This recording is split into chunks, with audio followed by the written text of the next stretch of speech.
Hallelujah. सबको जय मसीह की। आप सब कैसे हैं?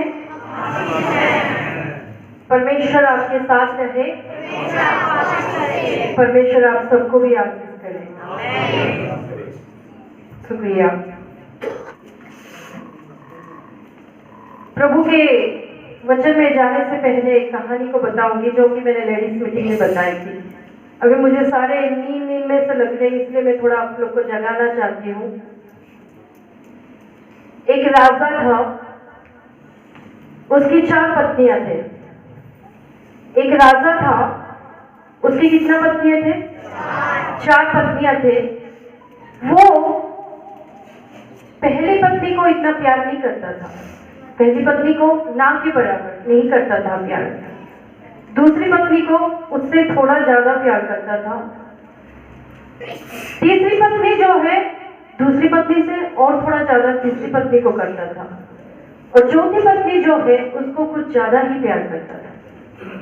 चौथी पत्नी क्या थी? उसके बहुत ज्यादा प्यारा था। लेकिन कुछ दिन गुजरते गुजरते राजा की तबीयत में प्रॉब्लम हो गई। राजा बीमार होने के कारण वो दिन प्रतिदिन वीक होने लगा, वो मरने के हालत पे आ गया। जब वो मरने के हालत में था, आपको पता है जब हमारा तबीयत खराब होता है तो जो हमको सबसे प्यारे हैं हम उसको क्या करते हैं? पास में हम चाहते हैं कि मेरे पास बैठे तो मीठी बातें करे, मुझे तसल्ली दे, तो हमको क्या लगता है? अच्छा लगता है ना? कितने लोग मेरी बात से सहमत हैं और कितने लोग मेरी बात को समझ रहे हैं? जब वो राजा को पता चला कि वो मरने वाला है, तो वो किसको ज्यादा प्यार करता था? चौथी पत्नी को। तो चौथी पत्नी को अपने पास बुलाया और कहा कि मैं तुझे इतना प्यार करता हूँ, तूने जो भी मुझे मांगा मैंने तुझे वो दिया, मैंने सब कुछ तेरा पूरा किया, कभी भी तेरा कोई भी कमी नहीं छोड़ा। लेकिन आज मैं जाने वाला हूँ, मेरा आखिरी दिन आ चुका है। क्या तू मुझे उतना प्यार करती है जितना मैं तुझे करता हूँ? क्या तू मेरे साथ जाने के लिए तैयार है? क्या मैं मर जाऊंगा तो तू मेरे साथ मरने के लिए तैयार है? तो चौथी पत्नी ने कहा, मैं तो सोचती हूँ जब तू मर जाएगा उसी क्षण मैं तुझे छोड़ दूं। चौथी पत्नी ने क्या कहा? जब तू मर जाएगा मैं उसी क्षण तुझे क्या करूं? छोड़ दूं। राजा को ये बात सुन के इतनी दर्द, उसकी हर प्यार उसको याद आया जो उसने अपनी पत्नी से किया था। हर एक पल जब से उसको अपनी पत्नी बनाया उस समय से लेकर वो जब उसने ऐसी जवाब को दिया तब तक उसने सारी बातें याद किया, उसके दिल टूट गया, बहुत दुखी। लेकिन कहीं ना कहीं उसकी हौसला था, शायद मेरी और 3 पत्नी जो है वो शायद मेरे साथ देंगे। उसने कहा ठीक है तुम चले जाओ, मेरी तीसरी पत्नी को आवाज देना कि मैं बुला रहा हूं। जब तीसरी पत्नी को उसने बुलाया, उसने कहा मैं तुझे जब से मेरे पास लेकर आया हूं, हाँ मैं मानता हूं कि मेरी चौथी पत्नी से तुम्हें कम प्यार किया, लेकिन मैंने तुम्हें प्यार किया जरूर है। तो आज मेरा ये परिस्थिति है, क्या तुम, मैं मर जाऊंगा तो मेरे साथ जाने के लिए तैयार हो? तो तीसरी पत्नी ने कहा मैं तो ये इंतजार कर रहा हूं कि तू अगर मर जाएगा तो मैं किसी और का हो जाऊंगा, अगर तू मर जाए तो मैं किसी और का हो जाऊंगा। टूटे हुए दिल पे वो हमारे लैंग्वेज में बोलते हैं कच्ची घाव में चूना डालना, जख्म में कुछ ऐसे चीज डालो जिससे कि दर्द और ज्यादा होता है, इसकी दर्द और बढ़ गया। कोई बात नहीं, और 2 पत्नियां हैं, हौसला अभी भी बरकरार है। दूसरी पत्नी को बुलाया, आई। जब दूसरी पत्नी को उसने पूछा क्या तू मेरे साथ देगी? मैं मरने पर हूं, मैं मानता हूं कि मेरी तीसरी और चौथी पत्नी से मैंने तुझे कम प्यार किया, लेकिन मैंने प्यार किया जरूर है तुझे। क्या तुम मेरे साथ होगे? क्या तुम मेरे साथ चलोगे? तो दूसरी पत्नी ने कहा, जरूर चलूंगी, क्यों नहीं चलूंगी, आप मेरे पति जो है, बनता है मेरा हक आपके साथ चलने का, लेकिन कहां तक? स्मशान घर तक। मैं स्मशान घर तक आपके साथ दूंगी, वहां से मैं वापस हो जाऊंगी। जब आपको गाड़ दिया जाएगा, जब आपको जला दिया जाएगा, मैं वहां से वापस हो जाऊंगी। ये कुछ और ही ज्यादा दर्द, दर्द के ऊपर से दर्द, दर्द, दर्द। आखिर में जब वो पहली पत्नी के पास आया, उसको कोई भी उम्मीद नहीं था। उसको उम्मीद इसलिए नहीं क्योंकि उसने कभी उसका केयर नहीं किया, उसने कभी उसके बारे में सोचा नहीं, कब उसको क्या चाहिए उसने कभी देखा नहीं, वो किस चीज से तृप्त होता है उसको कभी पूछा नहीं, वो जिंदा है कि मरी हुई है, खाती है कि पीती है, कैसे जीती है, उस राजा ने उसको कभी पूछा नहीं। फिर भी पत्नी है, हौसला कहीं ना कहीं थोड़ा सा था। पहली पत्नी को बुलाया। जब पहली पत्नी आई तो बोली, राजा बताइए, आपके हुक्म सराखों पर, क्या चाहिए आपको? जब राजा ने उसको देखा तो उसके आंखों से आंसू बह रहा था और कहा, मैं तुझे कुछ बोलने से पहले माफी मांगना चाहता हूं कि मैंने तुझे कभी कदर नहीं किया, न तुझे कभी मैंने अच्छा जाना, न मैंने कभी तू है करके भी सोचा। तेरे से ज्यादा मैंने मेरी 3 पत्नियों को मैंने इतना प्यार किया, लेकिन उन्होंने मुझे ठुकरा दिया। लेकिन मेरी उम्मीद तुमसे बरकरार है। क्या मैं मर जाऊंगा तो क्या तुम मेरे साथ चलोगे? दूसरी वाली ने कहा कि मुझे दफना के आ जाएगी। तीसरी वाला ने कहा, मैं किसी का हो जाऊंगी। चौथी वाला ने कहा, जिस समय तुम अपने जान को छोड़ दोगे मैं तुम्हें छोड़ दूंगी, लेकिन तुम्हारा क्या इरादा है? तब उस पहली पत्नी ने कहा, जहां तुम वहां मैं, तुम जहां भी जाओगे वहां मैं जाऊंगी। कभी अपनी नजर उठा के मुझे देख लो, मुझे भुला लो, मुझे महसूस करो। मैं तुम्हारे आसपास हमेशा रहती हूँ, मैं तुम्हारे अंदर रहती हूँ, मैं तुम्हारे धड़कन में रहती हूँ, मैं तुम्हारे दिल में रहती हूँ। शुक्रिया आज तुम मुझे याद करने के लिए। तुम अगर मिट्टी में मिल जाओगे तो मैं भी तुम्हारे साथ मिट्टी में चला जाऊंगा, लेकिन मैं तुम्हारा साथ कभी नहीं छोड़ूंगा। तो आप ब्रदर्स लोग से मैं पूछना चाहती हूँ, आज से कितने पत्नियां रखोगे?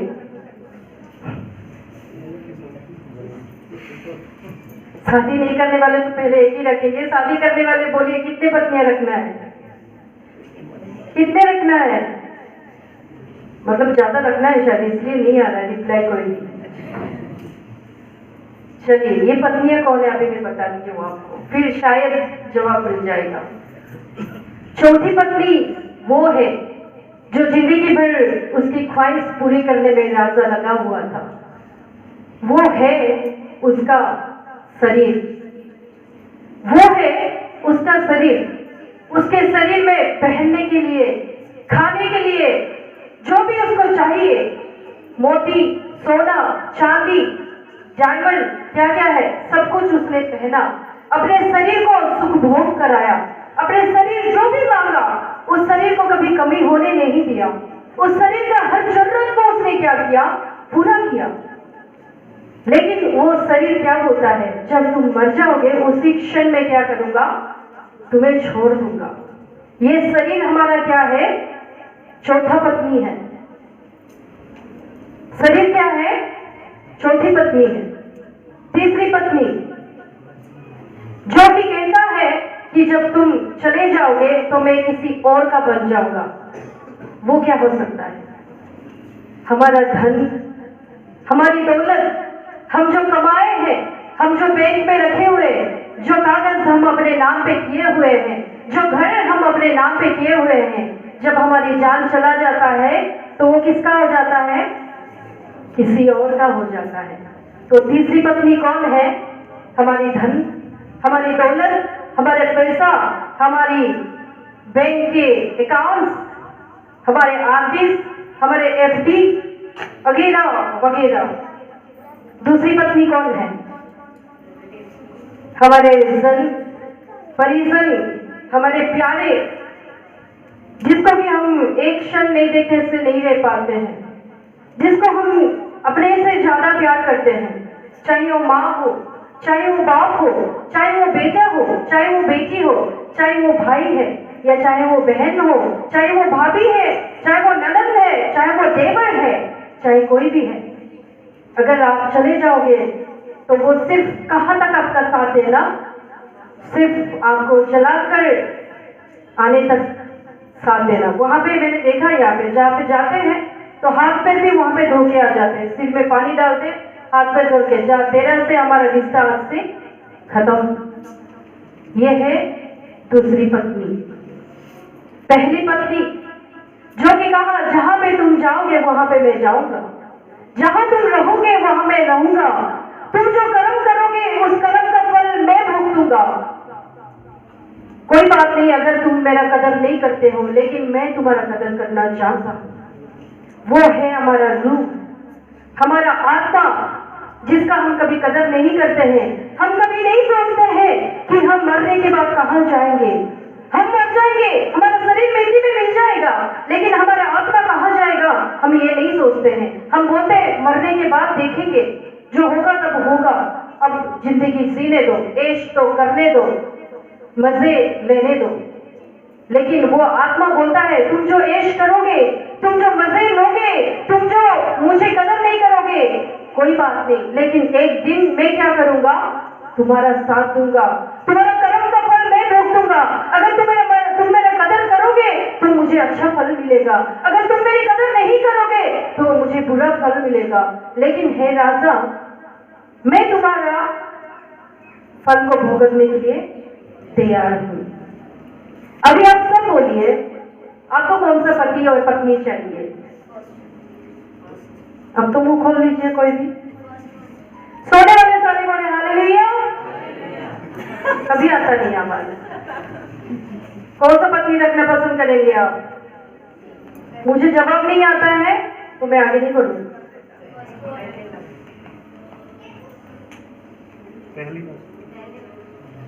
कहानी अगले हफ्ते से पढ़, ठीक है? तो इसलिए अपनी आत्मा की कदर कीजिए, अपने जीवन में अपनी बदन, अपने संपत्ति और अपने लोगों के बीच में ना रहिए, अपना आत्मा की कदर कीजिए, क्योंकि एक दिन आए हैं तो एक दिन चले जाना है। अगर हम जाना है तो हम कैसे जाना है, इसी बात पर ही मेरा प्रचार आज है। हम मंदिर में आते हैं, हम चर्च में आते हैं, हम गुरुद्वारा में जाते हैं, हम टेम्पल्स में जाते हैं, लेकिन कैसे जाते हैं ये मायने नहीं रखता है, कैसे वापस होते हैं ये मायने रखता है। खाली आया खाली है जाना, फूलों के समने मुरझाना। खाली आया खाली है जाना, फूलों के समने मुरझाना। एक पर मरना फिर है जी उठना, एक पर मरना फिर है जी उठना। हम खाली आए हैं, हम खाली जाना है। एक दिन हमको जिंदा उठना है। अगर हम जिंदा उठना है तो हमें क्या करना जरूरी है? तो मेरा आज का प्रचार यह है कि हम मंदिर में या चर्च में या गुरुद्वारा में क्यों जाते हैं? हम क्यों जाते हैं? कोई मेरे साथ पढ़िए लूक की किताब लू की पत्री उसके 18 अध्याय उसके 14 पहला लाइन से पढ़ना। Luke chapter 18 verse 14। मैं तुमसे कहता हूं कि वह दूसरा नहीं परंतु यही मनुष्य धर्मी ठहराया जब अपने घर गया। बस मैं तुमसे कहता हूं कि वो दूसरा नहीं परंतु यही मनुष्य धर्मी ठहराया जाकर अपने घर गया। मैं तुमसे कहता हूं वो नहीं लेकिन दूसरा धर्मी ठहराकर क्या किया, अपने घर वापस चला गया। हम चर्च में आते हैं, हम चर्च में क्या करते हैं, आते हैं। मसीह लोग चर्च में आते हैं, हिंदू लोग मंदिर में जाते हैं, सिख लोग गुरुद्वारा में जाते हैं। जाना मायने नहीं रखता है, लेकिन आप वापस कैसे जाते हैं ये मायने रखता है। आप वापस अपने घर कैसे जाते हैं, यहाँ पे वचन सीधा सीधा बताता है कि वो, मैं तुमसे सच सच कहता हूं, वो नहीं लेकिन जो दूसरा है वो क्या किया, धर्मी ठहरा कर अपने घर को वापस किया। वो कैसे धर्मी ठहरा कर अपने वापस किया? चर्च में लोग कैसे आते हैं, अपनी मुसीबत को लेकर, अपनी परेशानियों को लेकर, अपने दुख को लेकर, अपने बीमारियों को लेकर, अपने प्रॉब्लम्स को लेकर, अपने बहुत सारी बातें हो जो लेकर वो क्या करते हैं, चर्च में आते हैं। लेकिन जब वापस होते हैं वो कैसे जाते हैं ये रखता है मायने। हम जब वापस आते हैं, वापस जाते हैं, हम जैसे आए वैसे वापस ना जाए। हम क्या होकर वापस जाए, हम धर्मी ठहरा कर वापस जाए। क्योंकि हमारा परमेश्वर क्या है, धर्मी है।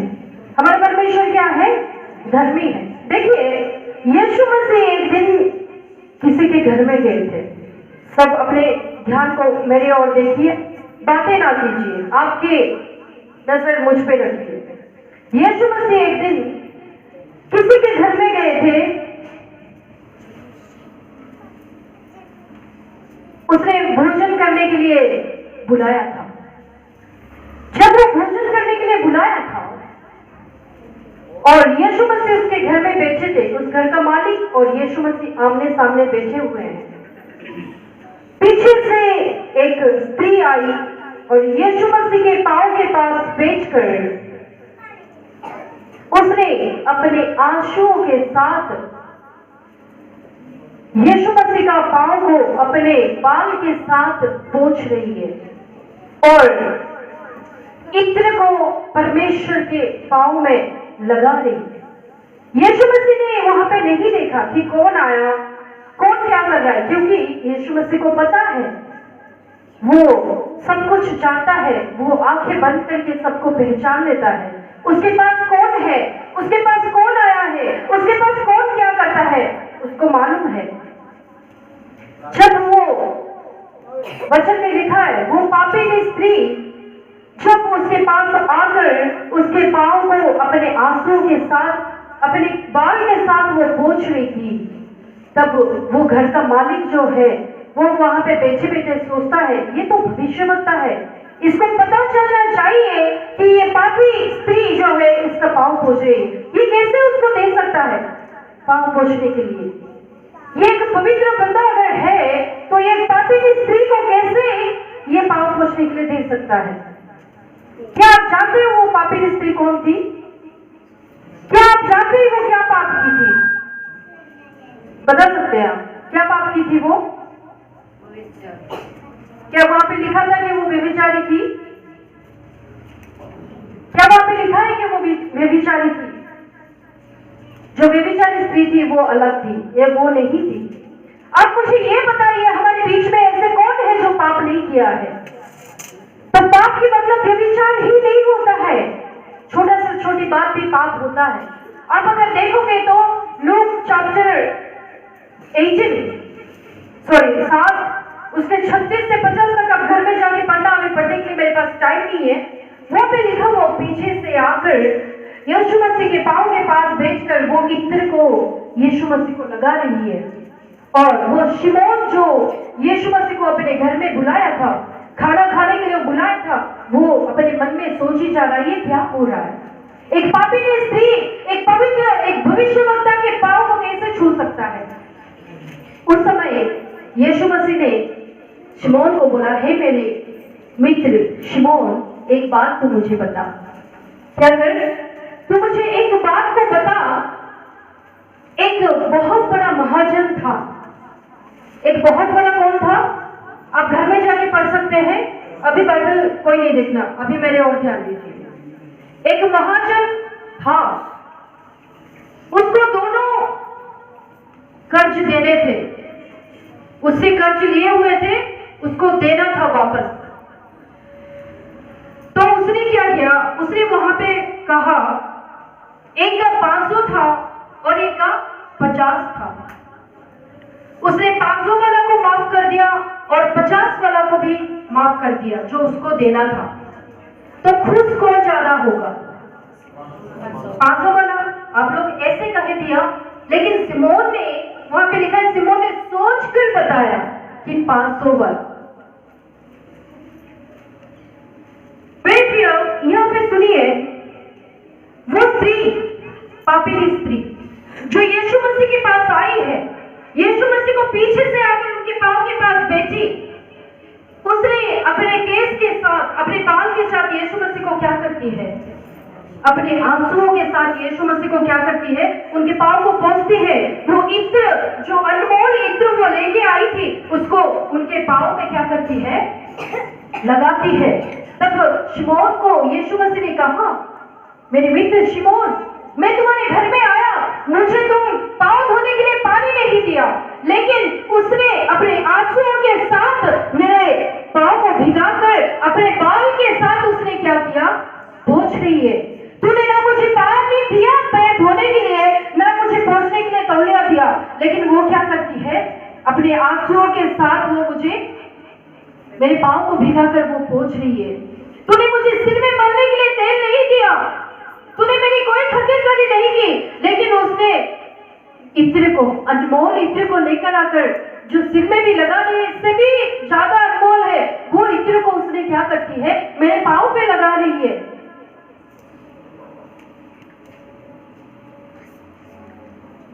तूने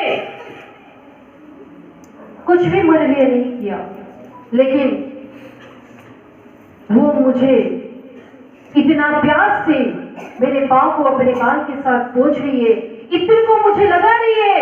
और मैं जब तुम्हारे पास आया, तुमने मुझे चुंबन नहीं किया, लेकिन उस पापिनी स्त्री को देखो, वो मुझे चुंबन करने से थकती नहीं है।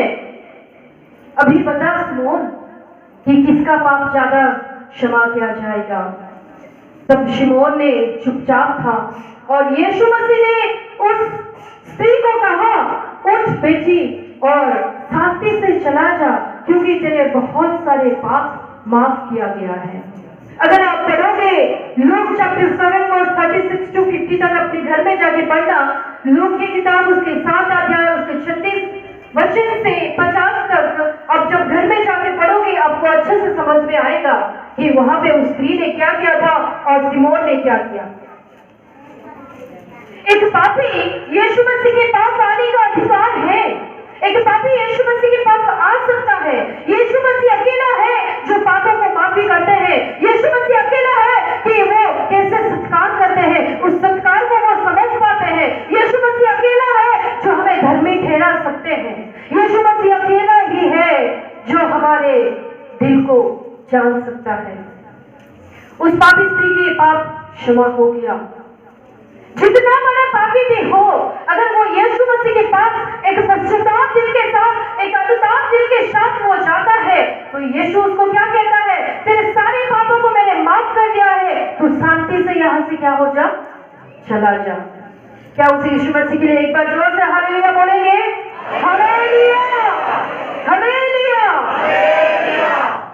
दो चोर थे जो एक यीशु मसीह के दाहिने और एक बाएं की ओर। बाएं की ओर क्या बोलता है? अगर तू सच में परमेश्वर का पुत्र है तो अपने आप को भी बचा और हमें भी बचा कर देखा। अगर तू सच में परमेश्वर का पुत्र है तो अपने आप को भी बचा और हमको भी क्या कर, बचा कर दिखा। लेकिन वो दाई में जो खड़ा था वो क्या बोलता है, जो लटका हुआ था, तुझे इतना हिम्मत कहां से आया ऐसे बोलने के लिए? क्या तू नहीं जानता वो परमेश्वर की ओर से है? क्या तू यही नहीं जानता? क्या ये बोलने में तुझे डर नहीं लगा कि वो परमेश्वर का पुत्र है? और वो कहता है, अगर तू चला जाएगा तो मुझे क्या कर, याद करना। तू जब अपने राज्य में जाएगा तो मुझे क्या करना, याद करना। उसने 21 दिन से बोला। अगले दिनों में जब हमारा 21वें दिन का प्रार्थना शुरू होगी, उस समय 7 क्लासेस लिया जाएगा। 7 वचन जो यीशु मसीह ने सूली पे बोला था और चोर लोग ने भी जो बोला था, उसका स्पेशल क्लासेस होगा। आपको अनाउंस भी किया जाएगा कौन सा हफ्ता में होगा। आप इस बात को कभी भी मिस नहीं करना। आप अगर इस बात का मिस कर लोगे ना, बहुत कुछ जिंदगी में मिस कर लोगे। अब अगर एक मसीह है, यीशु मसीह सूली पे लटका के वो 7 वचन क्यों बोला, वो चोर ने ऐसे क्यों कहा, ये अगर आप नहीं जान पाएंगे, आप मसीह होने का कोई फायदा नहीं। जब वो दाहिने की ओर जो चोर बैठा था वो कह रहा था, अनुताप दिल के साथ, अपना दिल टूटा हुआ था उसका, वो कह रहा था कि परमेश्वर मैंने सच में गलती किया है। मन में कह रहा है मैं गलती किया हूँ, हमने पाप किया, हम भुगत रहे, लेकिन आपने कोई बिना पाप के ये सब भुगत रहे। जब आप चले जाओगे ना, मुझे अपने राज्य में याद करना। तो हम भी आज अगर परमेश्वर की उपस्थिति में आए हैं तो हम भी अपने परमेश्वर को बोले, प्रभु मैं सही नहीं हूँ, मैं पापी हूँ, मैंने ये गलती किया, मैंने ये सारे पापी किया, लेकिन तू पाप को क्षमा करने वाला परमेश्वर, अनुताप हृदय के साथ, पश्चाताप दिल के साथ अगर हम मांगेंगे तो आप माफ करने वाले परमेश्वर, मेरे पाप को माफ करके आपके राज्य में मुझे क्या करना, याद करना। अभी तक मेरा वचन नहीं शुरू हुआ, ठीक है? अभी मैं बोले जाऊंगी। कोई मेरे साथ पढ़ना, लूक 18:10, 18 का 10 पढ़ना। 2 मनुष्य मंदिर में प्रार्थना करने के लिए गए, एक फरीसी था और दूसरा चुंगी लेने वाला। 2 मनुष्य मंदिर में प्रार्थना करने के लिए गए, एक फरीसी था और एक कौन था, चुंगी लेने वाला था। आप मुझे बताइए, जब मंदिर में या मस्जिद में या गुरुद्वारा में या चर्च में कितने लोग जाते हैं? क्या 2 लोग जाते हैं?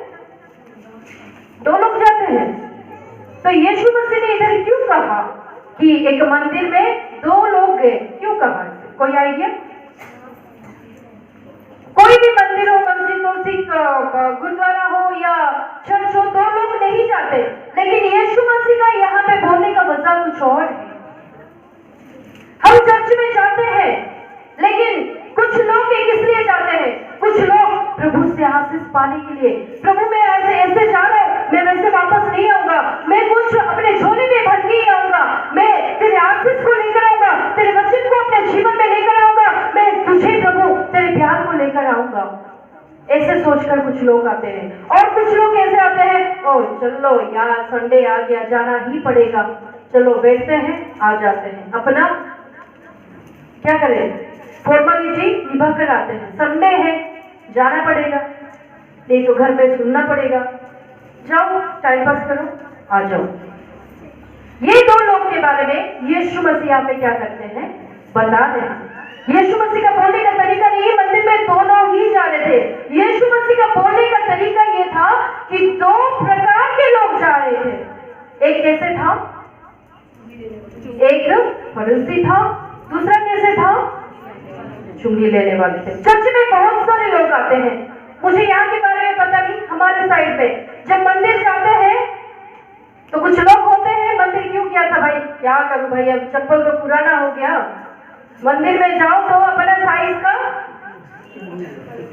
बढ़िया वाला जितना मर्जी, सॉलिड वाला क्या हो जाएगा, मिल जाएगा।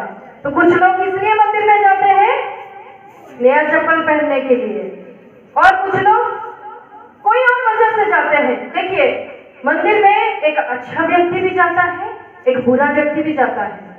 एक चोर क्या कहता है, हे भगवान आज मैं चोरी करने जा रहा हूँ, उस घर में बहुत सारे दौलत हो और सारे लोग सोया हुआ हो और मैं अच्छे से चोरी करके आने के लिए मेरे पे रहम कर दे।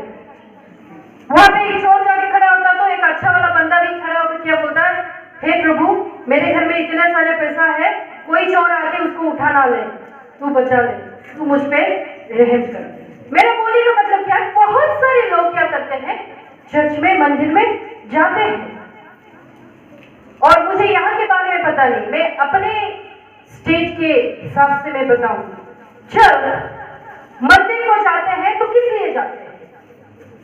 आप लोग अगर आते हैं तो किस लिए आते हैं?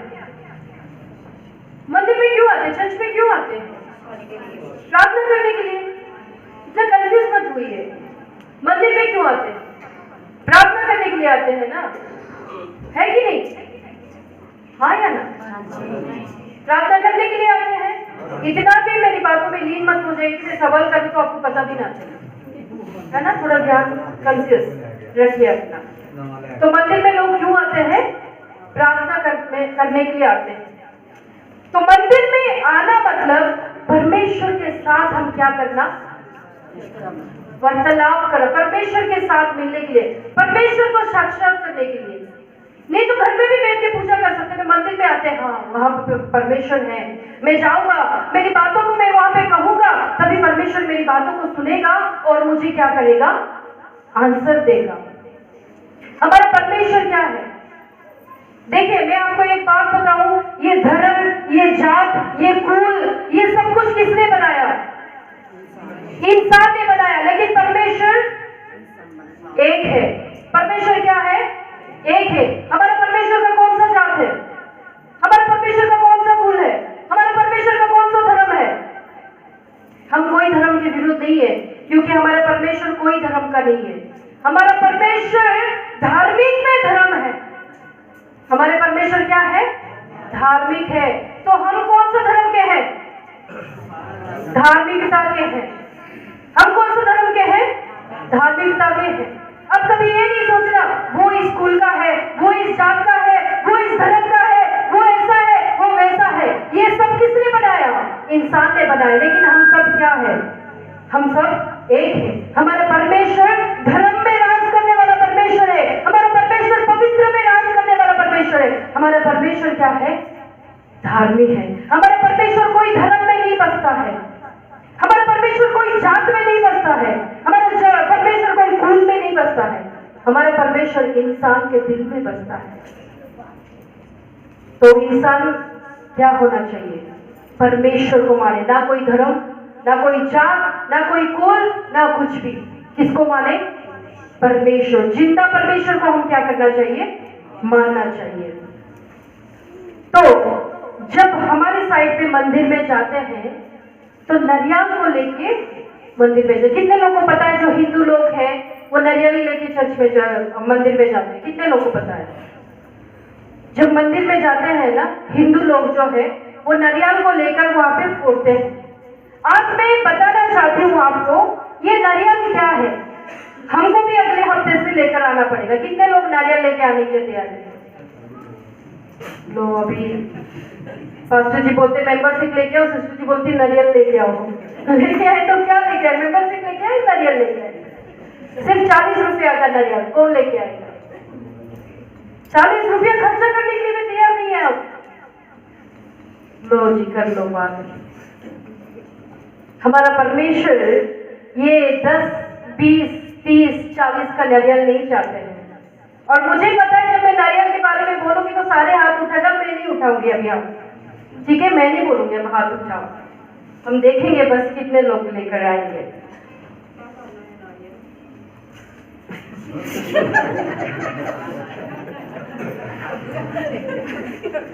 तो वही बताएंगे अभी नारियल क्या है। आप नारियल के द्वारा आशीष को पा सकते हैं। आप नारियल के द्वारा आशीष को पा सकते हैं, ठीक है। लेकिन मैं उस नारियल की बात नहीं कर रही हूँ जो 40-50 रुपया में यहाँ पे मिलता है। हमारे साइड में 10 रुपया में मिलता है, ठीक है। नारियल दिखने में कैसा है? नारियल दिखने में कैसा है? अच्छा, दिखने में हार्ड दिखता है। हार्ड दिखता है दिखने में, पकड़ो तभी पता चलता है हार्ड। दिखने में कैसा है उसका कलर? गंदा सा है ना, ब्राउनिश कलर। इसलिए मैंने आज एक ड्रेस पहनी। मैं आपको नारियल के बारे में बताऊं कि नारियल ऐसे कलर में दिखता है, ये नहीं लाइट कलर में दिखता है। एक्चुअली मैंने आज डार्क कलर में आने का वजह भी ये है, आपको व्हाइट ड्रेस पहनो, व्हाइट ड्रेस पहनो, व्हाइट ड्रेस पहनो बोल के आपके रंग में मैं ढल गई, लेकिन आप मुझ में नहीं ढल पाए। आज मैं आपको इसलिए पहन के दिखा रही हूँ कि मैं आपकी बात सुन लिया, मैंने रंग बिरंग पहन लिया, तो अगले हफ्ते से मैं व्हाइट पहनूंगी तो आप मेरी बात सुन के आप लोग मेरे रंग में ढलना है। आई कुछ समझ नहीं है? Hallelujah, hallelujah. सोने वाले सारे बोले हालेलुया, जागने वाले सारे बोले हालेलुया, अपने हाथों को उठाकर बोलिए हालेलुया। अभी आया ना मजा। देखिए नारियल ऊपर से दिखने में कैसा है? अच्छा नहीं है, सुंदर नहीं है, ब्राउनिश कलर का होता है, गंदा सा होता है, इसका छिलका भी निकाल दो, वो क्या होता है? दिखने में गंदा होता है। आदमी भी दो प्रकार के हैं, एक नारियल आदमी, एक आम आदमी। आम आदमी पाप जी नहीं है, आम आदमी है, ठीक है? ये आम आदमी क्या है? आम आदमी वो है, आम ही बोलते हैं, मैंगो इंग्लिश में, हिंदी पंजाबी में क्या बोलते हैं? आम बोलते हैं। आम को जब आप देखते हो, आम की सीजन है, अभी आम बोलने से मुंह में पानी हो जाता है, मुझे कुछ ज्यादा ही पसंद है। तो वो जब हम खाते हैं ना, ऊपर से क्या होता है? स्मूथ होता है, दिखने में बहुत सुंदर, दिखने में बहुत टेस्टी भी दिख जाता है, मीठा मीठा सा दिखता है, खाने में भी बहुत अच्छा। लेकिन जब हम आम को खाते जाते क्या उसको पूरा खा पाते हम? पूरा अंदर जाते जाते वो क्या हो जाता है? हार्ड हो जाता है। वो अंदर वाला को क्या कहते हैं? गुठली। गुठली, जो आम गुठली है ना, खाते खाते वो बीच में क्या आ जाता है? बीच में आ जाता है। तो आम बाहर से क्या दिखता है? स्मूथ दिखता है, लेकिन अंदर जाते जाते क्या है? हार्ड, कठोर हो जाता है। वैसे ही कुछ लोग हैं। सिस्टर जी क्या प्रचार किया आपने, एकदम मन को छू गया। कभी ऐसे प्रचार हमने नहीं सुना था, बड़े बड़े पास्टर से भी हमने नहीं सुना था। इतना अच्छा प्रचार आप कैसे कर लेते हैं? अच्छा, मैंने प्रचार क्या किया था वैसे? वो जो आप किए थे ना, वो वही जो आप किए थे। ये क्या है? आम आदमी, बाहर से दिखने में इतना पवित्र, बैठा भी होगा ऐसे जैसे कि मैं एक एक शब्द तुम्हारा सुन रहा हूँ, एक एक शब्द को मैं अपने जीवन में ले रहा हूँ, एक एक शब्द को मैं क्या कर रहा हूँ? पहचान रहा हूँ। लेकिन जब अंदर जाते जाते जाते वो क्या होता है? अंदर नहीं जाता, वो बाहर से ही क्या हो जाता है? निकल जाता है। मतलब जो भी वचन वो सुनते हैं, सुनते अच्छे से जरूर है, उसको समझते अच्छे से जरूर है, लेकिन जब वो अपने जिंदगी में मनन करने का समय होता है तो अंदर से क्या निकल आता है? गुठली निकल आता है। मतलब अंदर को वो वचन नहीं जाता है। ये है आम आदमी पार्टी। अभी नारियल पार्टी बता दी। नारियल दिखने में कैसा है? हार्ड है, दिखने में सुंदर है। कुछ लोग ऐसे होते हैं, दिखने में बड़ा स्ट्रिक्ट दिखते हैं और दिखने में सोचते चलो यार चलते हैं, आज जाके कुछ सुन के ही आ जाते हैं, नहीं तो घर में से सुनना पड़ेगा, मम्मी से सुनना पड़ेगा, पत्नी से सुनना पड़ेगा, पति से सुनना पड़ेगा, या बच्चों से सुनना पड़ेगा। एक बार सुन के आ जाते, क्या वचन बोलते, सुन के आ जाते हैं। लेकिन जब वो आता है ना, वो मेला दिल को लेकर आता है। ये नारियल क्या दिखाते हैं? हमारे दिल की मैली, हमारे जीवन का पाप, हमारे जीवन का अशुद्धता, जो हमने पाप किया है, जो हमने परमेश्वर को ठुकराया है, ना हम वचन से पढ़ते हैं, वचन से दूर रहना, ये वचन को ना माना, ये सब क्या है? एक नारियल की बाहर अंश है जो गंदा होकर दिखाई देता है।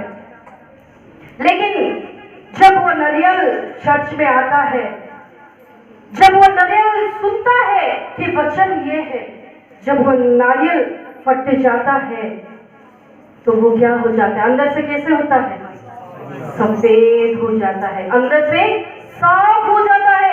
जब वो परमेश्वर की उपस्थिति में आता है, जब वो वचन को सुनता है, तो वो क्या करता है? अपने दिल को परमेश्वर के सम्मुख में रख के बोलता है, सच में परमेश्वर ये वचन मेरे लिए था। वो किसी को दिखाता नहीं है, ना वो बाहरी रूप से वो स्वीकार करता है, हाँ तू जो बोल रही है सही है, लेकिन वो अंदर अंदर अपने आप को जानता है, सही में ये जो वचन बोल रही है ना, ये मेरे लिए है, ये जो वचन कह रही है ना, ये मेरे दिल के लिए, ये मेरे जीवन के लिए। सच में प्रभु, आज मैं तेरे सम्मुख में अपने दिल को तोड़ना चाहता हूँ, आज मैं तेरे सम्मुख में अपने जीवन को रखना चाहता हूँ।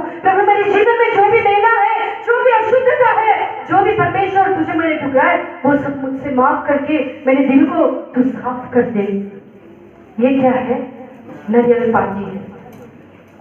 नारियल अंदर से क्या होता है? सॉफ्ट सॉफ्ट होता है, लेकिन ये आम क्या होता है? बाहर से जो दिखता है सॉफ्ट है, वो अंदर से क्या होता है? स्ट्रॉन्ग होता है। इसलिए मुझे जो भी बोलते हैं सिस्टर जी आप बहुत अच्छा प्रचार करते हैं, तो मैं उनकी बातों में हवा में उड़ाती हूँ, क्योंकि मुझे पता है वो लोग कितने सुनते हैं।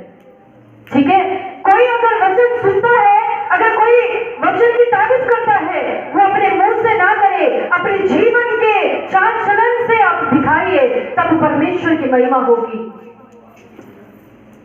आज आप अपने आप को परमेश्वर की हजूरी में रखिए और आप ये सोचिए कि आप नारियल बनना चाहते हैं या आप आम बनना चाहते हैं। नारियल की और एक खासियत क्या है आपको पता है, जो कि शायद मंदिर को लेके जाने वालों को भी नहीं पता होगा। जब नारियल को फोड़ते हैं वो कितने टुकड़ा हो जाता है?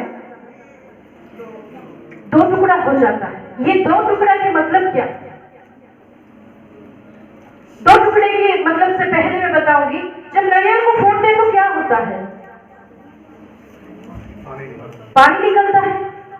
वैसे ही जब हमारे जीवन का नारियल टूटे तो क्या निकलना चाहिए?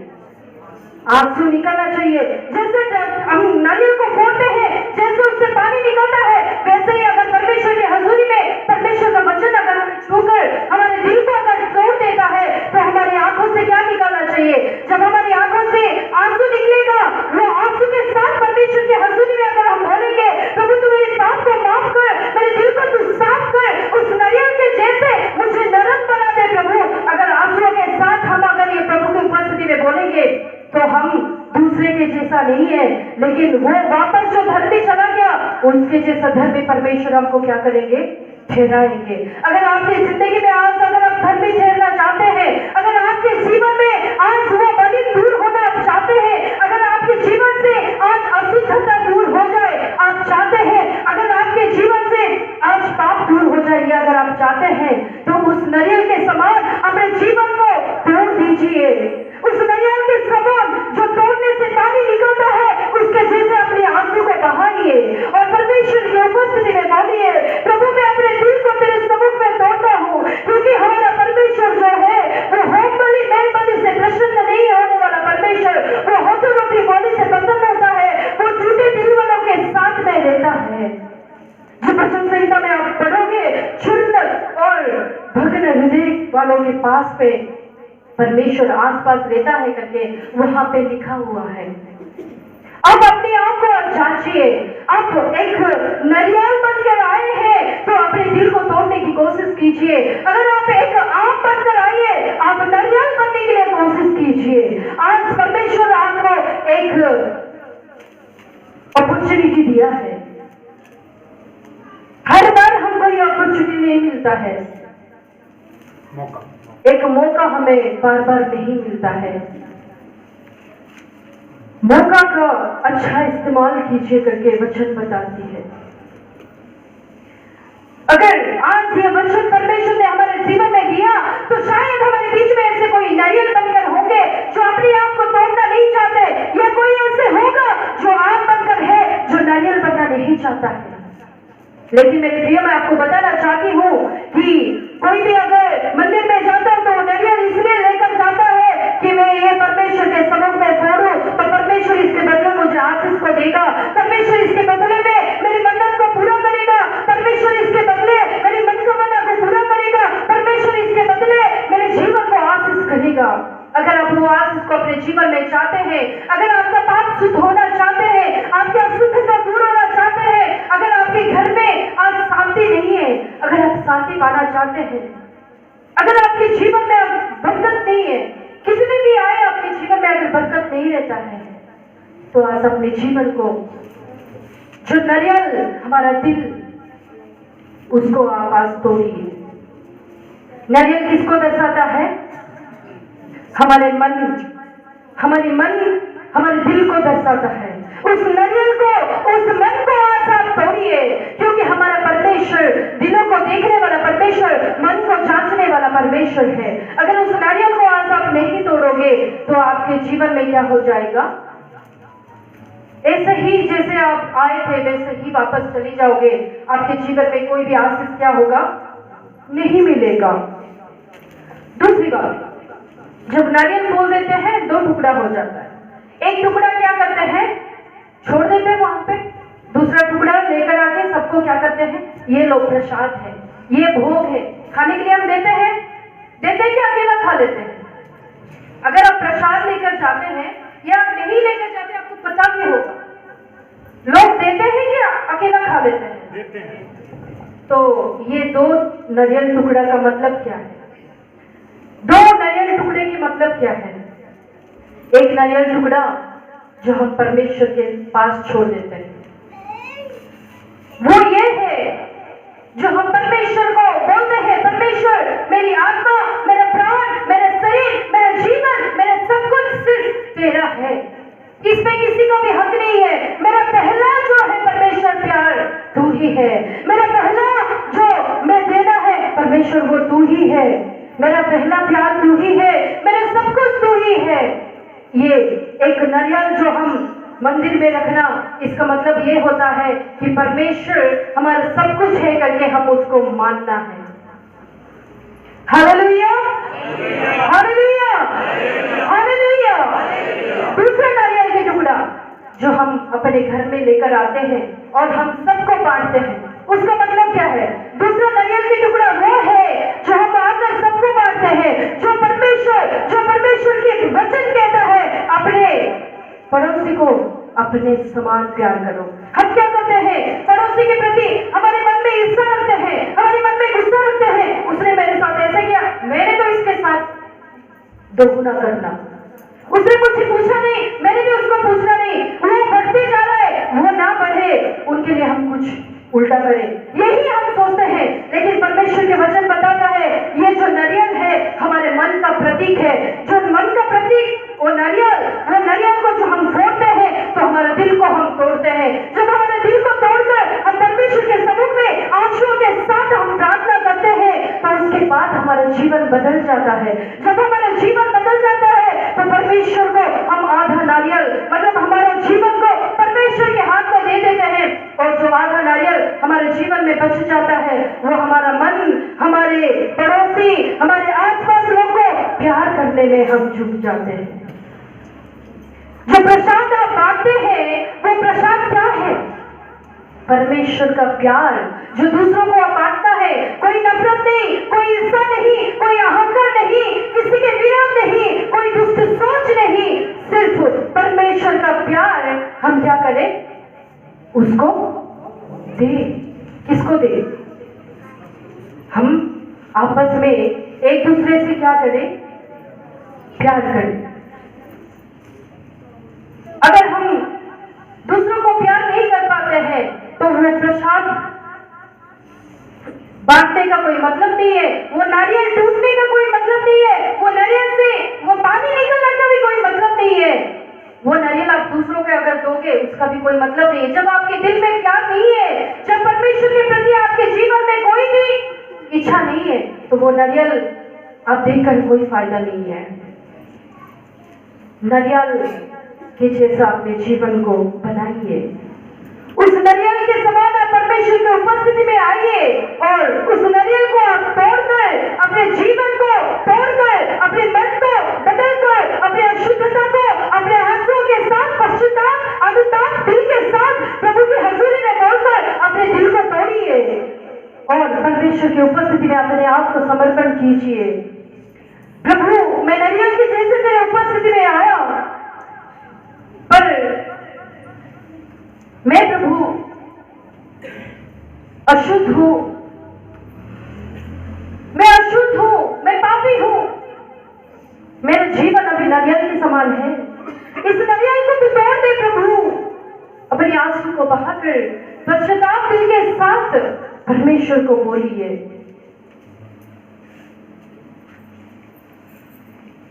उसका 10 फिर से पढ़ना, 18 का 10। 2 मनुष्य मंदिर में प्रार्थना करने के लिए गए, एक फरीसी था और दूसरा चुंगी लेने वाला।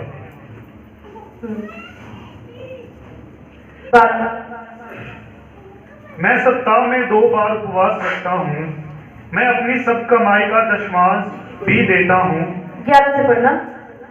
फरीसी खड़ा होकर अपने मन में यूं प्रार्थना करने लगा। फरीसी खड़ा होकर अपने मन में यूं प्रार्थना करने लगा। 12, मैं हफ्ता में 2 बार उपवास रखता हूँ, मैं अपने सब कमाई का दशमांश भी देता हूँ।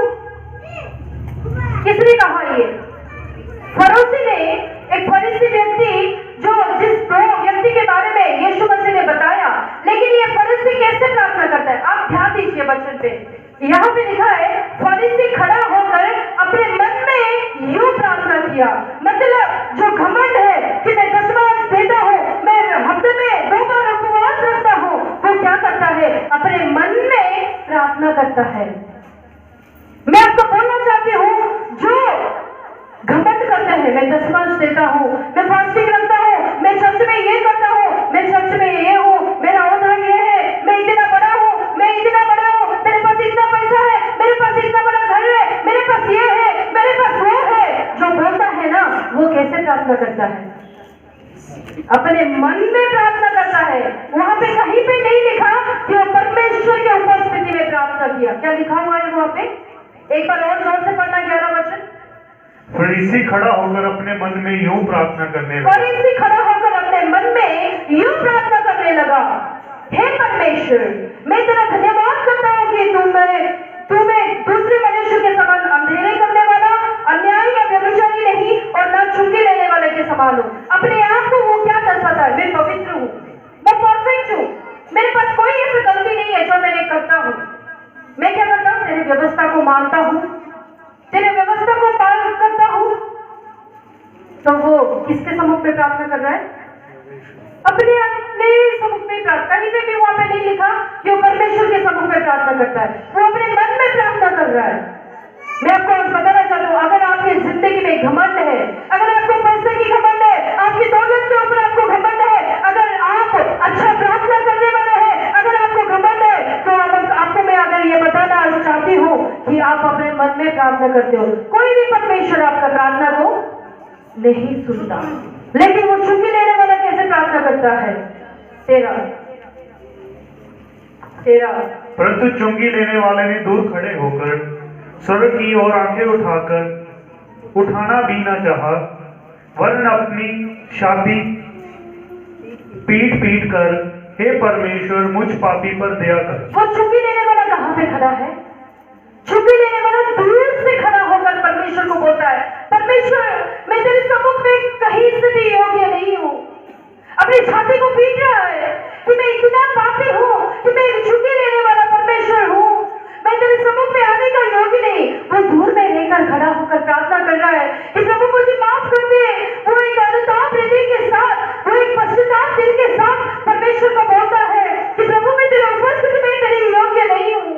अपने सिर को उठा के तुझे और देखने के लिए मैं योग्य नहीं हूँ। मेरे पाप को तो माफ कर दे प्रभु जी, तू मेरे पाप को माफ कर दे, तू मेरे दिल को साफ कर दे, मेरी अशुद्धता को दूर कर दे और मेरे जीवन को तू बदल दे। उस नारियल के समान वो अपने दिल को वहां पे तोड़ रहा है, उस नारियल से पानी निकलने के समान वो अपने आंसू को बहा रहा है और वो अपने आप को प्रभु के हजूरी में समर्पण करता है कि प्रभु तेरे बगैर मेरा कोई भी नहीं है। प्रभु तू अगर कुछ नहीं करेगा तो मैं कुछ भी नहीं हूँ, मैं तेरे सम्मुख में कोई भी योग्य नहीं हूँ। ऐसे जो दीन हृदय के साथ, नम्र दिल के साथ प्रभु की हजूरी में दूर से भी खड़ा होना, परमेश्वर उसको ही क्या करते हैं? चुनते हैं। 14 पढ़ो।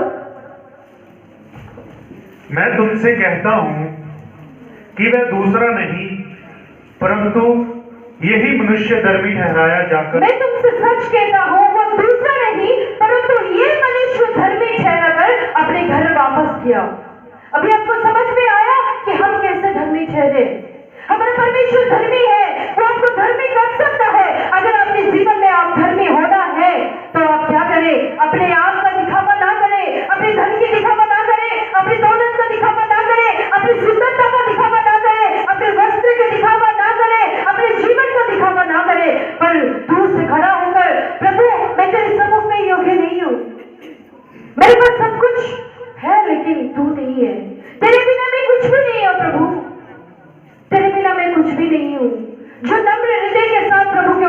में बेचेगा, परमेश्वर उसको वापस कैसे भेजेगा? एक धर्मी चेहरा कर भेजेगा। वो 10 वर्ष क्या नहीं देता था चुंगी लेने वाला? चुंगी लेने वाला क्या उसके पास पैसा नहीं है? वो भी देता है, वो 10 वर्ष देता है, वो भी फास्टिंग करता है, लेकिन उसका जीवन में एक नम्रता कि मैं परमेश्वर के सम्मुख में कुछ भी नहीं हूँ, मैं कितना भी दूं, मैं कुछ भी नहीं हूँ। 10 वर्ष के बाद बोला तो कुछ याद आया, मैं आपको बताऊंगी कि एक चर्च में ऐसे ही पास्टर जी एक दिन 10 वर्ष के बारे में प्रचार किया कि 10 वर्ष आप लोग दो, क्योंकि ये प्रभु का अधिकार है, ये अपने जो कमाई है अपने चर्च में आना जरूरी है। जो पास्टर आप लोग के लिए प्रार्थना करते हैं उनके लिए आप सोचकर नहीं, लेकिन परमेश्वर के लिए सोचकर, जो कलीसिया में आप जाते हैं उस कलीसिया में आप जो रोजगार करते हैं उसका 10वां देना बहुत जरूरी है। जब पास्टर जी प्रचार करते थे उसके बाद पूछने लगे, मैं जो कहा आपको समझ में आया? सारे लोग बोले हाँ पास्टर जी हमको समझ में आया। उसके बाद फिर पूछा कि क्या आप अगले हफ्ते से 10वां देना शुरू करोगे? सारे बोला हाँ हम देना शुरू करेंगे।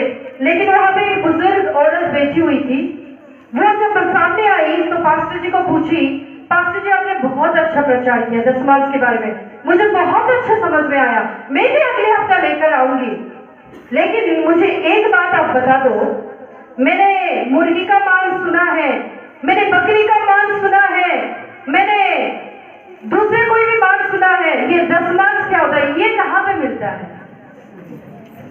मांस मतलब समझते हो? हमारे लैंग्वेज में चिकन और मटन और मांस को मांस, यहाँ पे भी मांस बोलते हैं। तो वो बुजुर्ग औरत आके पास्टर जी को पूछती है, पास्टर जी ये 10 मांस कहाँ पे मिलता है? कौन सा दुकान से लाना पड़ेगा? ये मांस आप मुझे कौन सा दुकान में मिलता है? आप बता दो तो मैं क्या करूंगा, मैं वहां से लेकर आऊंगा। तो आप लोग भी ये सोचकर, तो हफ्ते में चिकन बनाया तो उसके 10 मांस, मटन बनाया तो उसके 10 मांस लेकर चर्च में नहीं आना। 10 मांस मतलब आप जो रोजगार करते हैं, आप जो मेहनत करते हैं, वो किसका है? परमेश्वर का है। अब अगर पास्टर जी को देते हो, सोचते हो ना, ये सोचकर हाँ पास्टर जी को मैं क्यों दूंगा, उसके पास ज्यादा पैसा हो जाएगा। अब पास्टर जी को दोगे, ये सोचकर आप दोगे कि मैं पास्टर जी को देता हूं तो आपको आशीष कभी भी नहीं मिलेगा, क्योंकि परमेश्वर का वचन बताते हैं, तू मेरे घर में 10 मांस को लेकर आ और मुझे परख करके देख, मैं तुझे कितना वापस करता हूँ। ये परमेश्वर का वायदा है। तो हम क्या करें? 10 मांस देने में हम कभी भी पीछे ना हटे।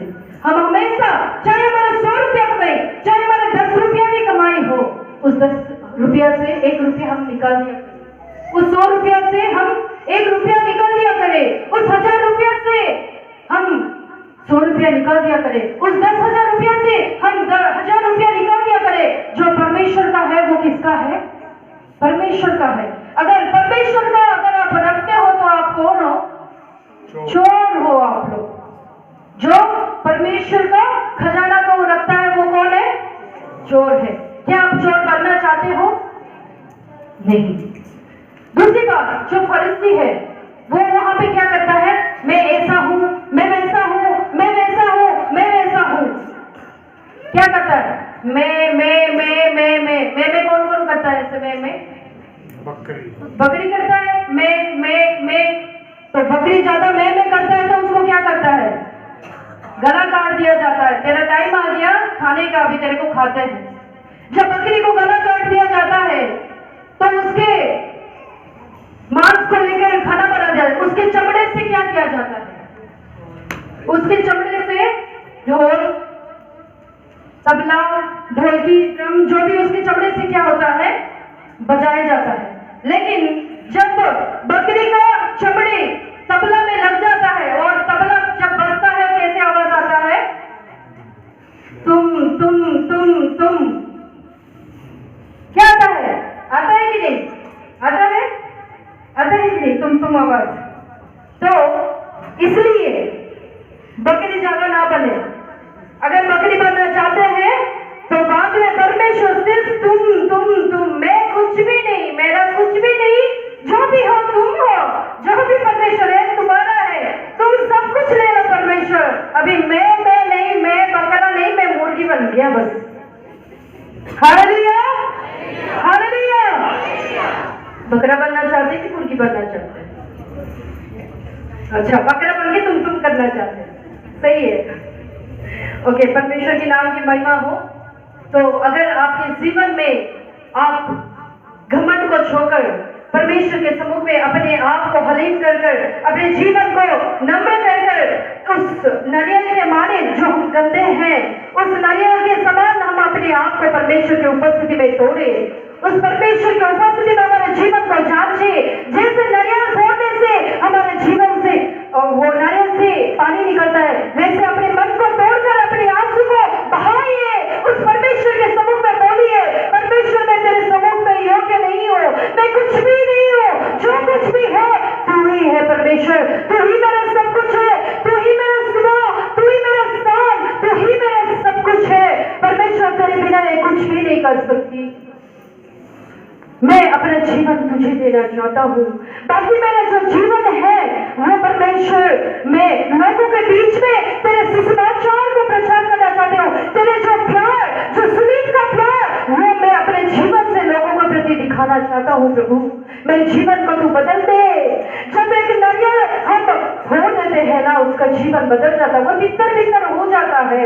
वैसे ही एक मन स्वरूप उस नारियल को हम तोड़ देंगे ना, तो हमारा जीवन भी बदल जाएगा, हमारा जीवन भी टुकड़ा टुकड़ा हो जाएगा, हमारे आंसू परमेश्वर के सम्मुख में बहेगा, हम पश्चाताप दिल के साथ परमेश्वर को जब बोलेंगे, परमेश्वर हमको माफ करेंगे, हमारे पाप को शुद्ध करेंगे, हमारे जीवन को शुद्ध करके वो क्या करेंगे, हमें धर्मी ठहराएंगे और बोलेंगे, बेटा हे मेरी बेटी, तुम जैसे आए हो तुम वैसे नहीं हो, तुम जब वापस जा रहे हो ना, तुम धर्मी ठहर के जाते हो।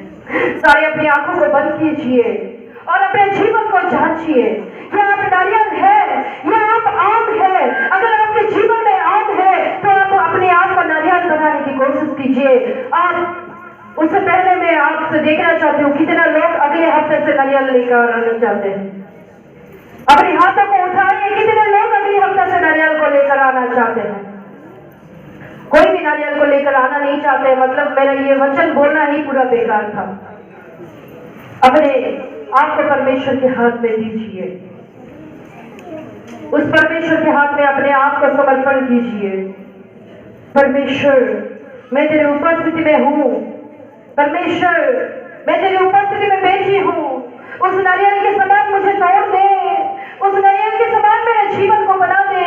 प्रभु मैं उस नारियल के समान गंदा सा हूँ प्रभु, मेरे जीवन में अशुद्धता भरा है, मेरे जीवन में पाप भरा है प्रभु, मेरे जीवन को तू बदल दे, मेरे जीवन को तू शुद्ध कर, मेरे जीवन को तू पवित्र कर। प्रभु मैं भी तेरे जैसे धर्मी ठहरूं, मैं भी लोगों को प्यार करूं, जैसे तू सूलीब पे चढ़कर अपने प्यार को दिखाया प्रभु, वैसे मैं अपने प्यार को दिखा पाऊं। प्रभु मुझे मदद कर, मुझे मदद कर, मेरा सहाय कर प्रभु। मैं पश्चाताप दिल के साथ तेरे उपस्थिति में बैठा हुआ हूँ। सब अपने कदमों पे खड़ा होकर उस परमेश्वर की उपस्थिति में अपने आप को समर्पण कीजिए। परमेश्वर का उपस्थिति हमारे बीच में है। उस चुंगी लेने वाला एक नारियल के समान अपने जीवन को प्रभु की उपस्थिति में तोड़ा, परमेश्वर ने उसको धर्मी ठहराया। वैसे ही